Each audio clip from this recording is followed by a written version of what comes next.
जय श्री कृष्णा। आप सभी पर कान्हा जी की कृपा सदा बनी रहे। आज वैशाख मास की पूर्णिमा है और आप सभी को वैशाख पूर्णिमा की हार्दिक शुभकामनाएं। वैशाखी पूर्णिमा को हमारे हिंदू पुराणों में बहुत ही पवित्र और फलदायी तिथि माना गया है। भविष्य पुराण में वर्णन है कि इस दिन प्रातःकाल नदियों और पवित्र सरोवर में स्नान करने के बाद दान पुण्य का विशेष महत्व है। साथ ही इस दिन धर्मराज जी के निमित्त जल से भरा हुआ कलश, पकवान और मिठाइयाँ आदि आज के दिन वितरित करना गोदान के समान फल देने वाले बताए गए हैं। वैशाखी पूर्णिमा के दिन शक्कर और तिल का दान करने से अनजाने में ही पापों का भी नाश हो जाता है। आज के दिन पितरों के निमित्त पवित्र नदियों में स्नान करके हाथ में तिल रखकर तर्पण करने से पितरों को भी तृप्ति मिलती है और उनका आशीर्वाद भी प्राप्त होता है। पूर्णिमा की तिथि भगवान श्री विष्णु और चंद्र देवता को समर्पित मानी गई है, इसलिए आज के दिन विधि विधान से भगवान विष्णु की पूजा करके शाम को सूर्यास्त के बाद उगते हुए चंद्रमा को अर्घ्य देकर व्रत खोला जाता है। साथ ही इस दिन व्रत की कथा भी पढ़नी या सुननी चाहिए। जो लोग किसी कारण से उपवास ना रख पाए वो भी अगर आज के दिन सच्चे मन से कथा सुनते हैं या पढ़ते हैं तो उन्हें भी व्रत के बराबर ही पुण्य की प्राप्ति होती है।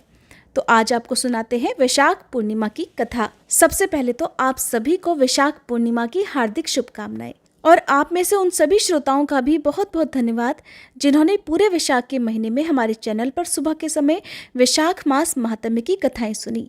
उम्मीद है आने वाले महीने में भी आप इसी प्रकार हमारे चैनल पर सुबह के समय कथाएं सुनते रहेंगे। द्वापर युग में एक समय की बात है कि यशोदा जी ने श्री कृष्ण से कहा, हे कृष्ण, तुम सारे संसार के उत्पन्नकर्ता, पोषक और उसके संहार करता हो। आज कोई ऐसा व्रत मुझसे कहो जिसे करने से मृत्युलोक में स्त्रियों को विधवा होने का भय न रहे और ये व्रत सभी मनुष्यों की मनोकामनाएं भी पूर्ण करने वाला हो। तब श्री कृष्ण कहने लगे, हे माता, आपने अति सुंदर प्रश्न किया है। मैं अब आपसे ऐसे ही एक व्रत को सविस्तार कहता हूँ। सौभाग्य की प्राप्ति के लिए स्त्रियों को 32 पूर्णिमा का व्रत करना चाहिए। इस व्रत के करने से स्त्रियों को सौभाग्य संपत्ति की प्राप्ति होती है। यह व्रत अचल सुहाग देने वाला होता है। यशोदा जी कहने लगी, हे कृष्ण, सबसे पहले इस व्रत को मृत्युलोक में किसने किया था और इस व्रत में कौन सी कथा पढ़ी या सुनी जाती है, इसके विषय में भी विस्तार पूर्वक मुझसे कहो। तब भगवान श्री कृष्ण कहने लगे कि इस भूमंडल पर एक अत्यंत प्रसिद्ध राजा चंद्रहास से पालित अनेक प्रकार के रत्नों से परिपूर्ण कातिका नाम की एक नगरी थी। वहां पर धनेश्वर नाम का एक ब्राह्मण था और उसकी स्त्री अति सुशीला और रूपवती थी। दोनों ही इस नगरी में बड़े प्रेम के साथ रहा करते थे। घर में धन धान्य आदि की कोई कमी नहीं थी। उन्हें एक बड़ा दुख था कि उनकी कोई संतान नहीं थी। इस दुख से वह अत्यंत दुखी रहा करते थे। एक समय एक बड़ा तपस्वी योगी उस नगरी में आया। वह योगी उस ब्राह्मण के घर को छोड़कर अन्य सभी घरों से भिक्षा लाकर भोजन किया करता था। रूपवती से वह भिक्षा नहीं लेता था। उस योगी ने एक दिन रूपवती से भिक्षा न लेकर किसी दूसरे घर से भिक्षा ली और गंगा किनारे जाकर भिक्षा में मिले अन्न को प्रेम पूर्वक खा रहा था कि धनेश्वर ने योगी का यह सब कार्य किसी प्रकार से देख लिया। अपनी भिक्षा के अनादर से दुखी होकर धनेश्वर योगी से बोला, हे महात्मन, आप सभी घरों से भिक्षा लेते हैं परंतु मेरे घर की भिक्षा आप कभी नहीं लेते, इसका क्या कारण है?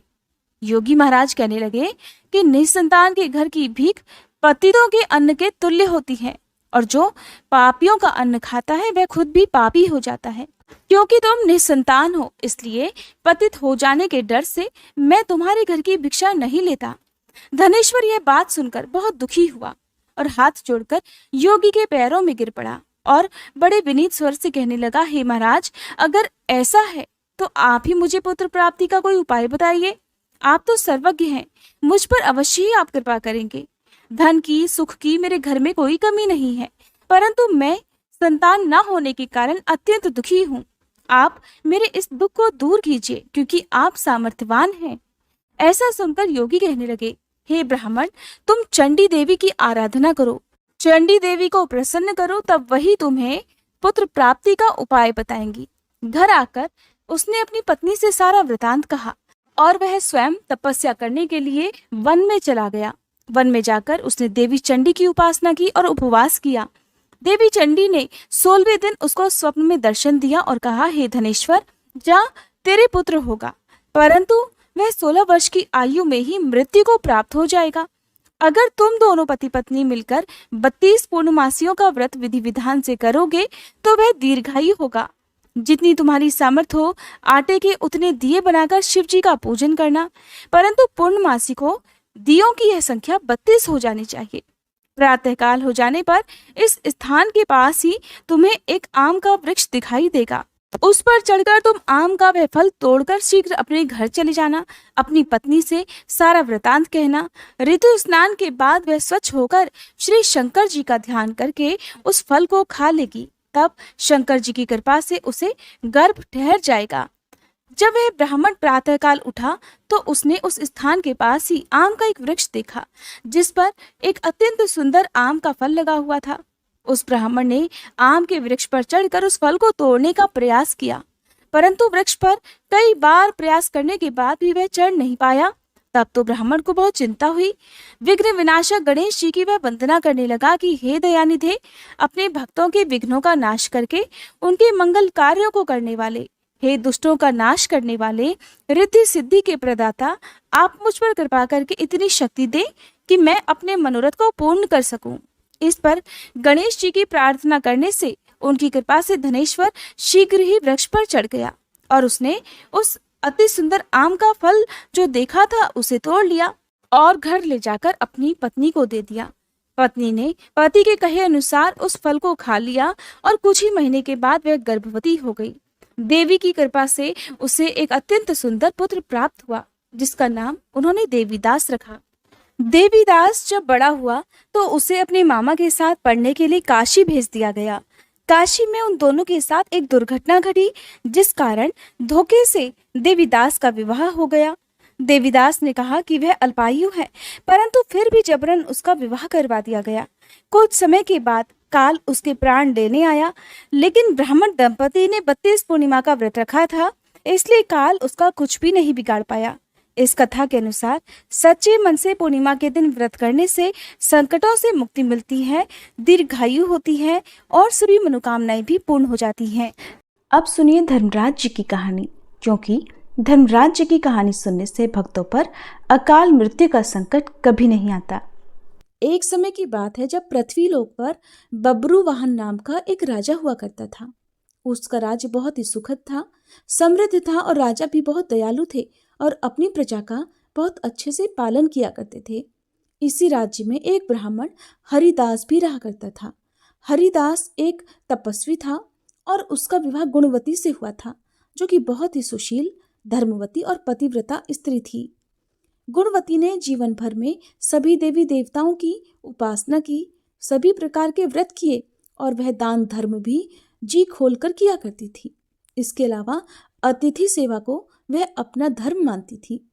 ऐसे ही हंसी खुशी और ईश्वर की उपासना करते करते वह वृद्ध हो गई।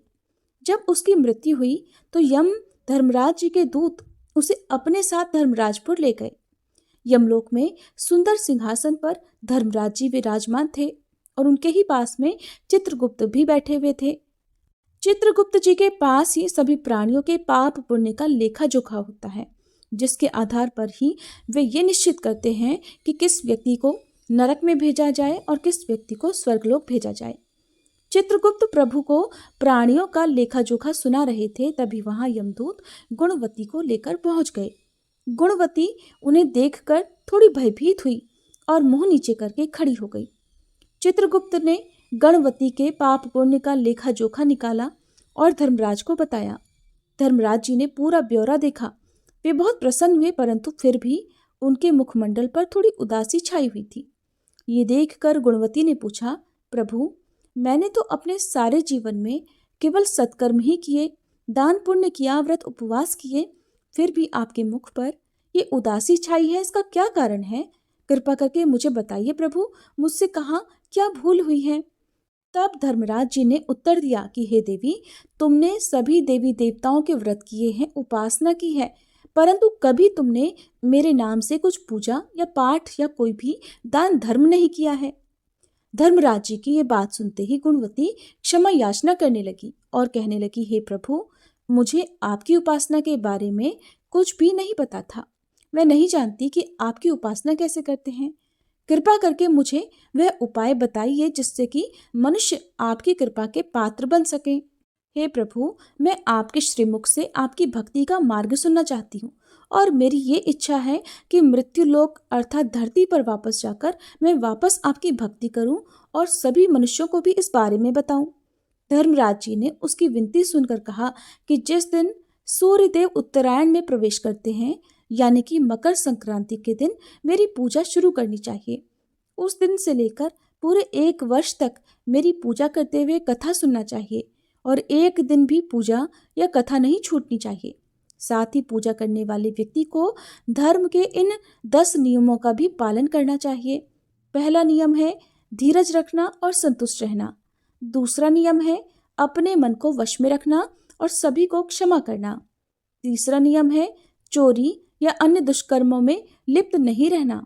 चौथा नियम है मानसिक और शारीरिक शुद्धि, यानी पर पुरुष या पर स्त्री से बचकर रहना। पांचवा नियम अपनी इंद्रियों को वश में रखना। छठा नियम बुरे विचारों को अपने मन में न लाना, यानी कि बुद्धि को पवित्र बनाए रखना। सातवां नियम नित्य पूजा पाठ और दान पुण्य इत्यादि करना। आठवां नियम व्रत करना और व्रत की कहानी सुनना। नवा नियम सच बोलना और सभी से अच्छा और सच्चा व्यवहार रखना, सभी के प्रति एक समान भाव रखना। 10वां नियम है क्रोध न करना। देवी, धर्म के इन सभी लक्षणों का पालन करते हुए पूरे 1 वर्ष तक मेरी कथा नियम से सुने, दान पुण्य और परोपकार करें और अगली मकर संक्रांति पर इस व्रत का उद्यापन करें। अपने सामर्थ्य से मेरी एक मूर्ति बनाकर विधि विधान से प्राण प्रतिष्ठा करवाकर हवन पूजन करें और साथ ही चित्रगुप्त जी की भी पूजा करें और काले तिल के लड्डू का भोग लगाएं, ब्राह्मण भोज कराएं और बांस की टोकरी में 5 सेर अनाज का दान करें। इसके अलावा गरीब या जरूरतमंद व्यक्ति को गद्दा, तकिया, कंबल, लोटा या वस्त्र आदि का दान करें। हो सके तो गौ दान करें। धर्मराज जी से व्रत की पूरी कथा पूरा विधान सुनकर गुणवती ने फिर से धर्मराज जी से प्रार्थना की और कहा, हे प्रभु, आप एक बार फिर से मुझे धरती लोक पर वापस भेजने की कृपा कीजिए ताकि मैं भी धरती लोक पर इस व्रत का प्रचार प्रसार कर सकूं। तब धर्मराज जी ने अपनी सहमति दे दी। धरती लोक पर गुणवती पुनः जीवित हो उठी। ये देखकर उसके परिजन बहुत प्रसन्न हुए। तब गुणवती ने धर्मराज जी से हुए वार्तालाप के बारे में अपने पतिदेव को बताया और कहा कि हम ये व्रत अवश्य करेंगे और धर्म के नियमों का पालन भी करेंगे। मकर संक्रांति आते ही गुणवती और उसके पति ने व्रत शुरू कर दिया और पूरे 1 वर्ष के बाद इसका उद्यापन किया। इस व्रत के प्रभाव से उन पर धर्मराज जी की कृपा हुई और उन्हें मोक्ष की प्राप्ति हुई। ये थी धर्मराज जी की कथा। कथा सुनने के बाद सभी को प्रेम से बोलना चाहिए, धर्मराज जी की जय, चित्रगुप्त महाराज जी की जय। ये थी आज की कथाएं। अगर आपको अच्छी लगी हो तो वीडियो को लाइक करके हमारे चैनल को भी जरूर सब्सक्राइब कीजिएगा ताकि इसी तरह की व्रत कथाएं आप आगे भी सुन सकें।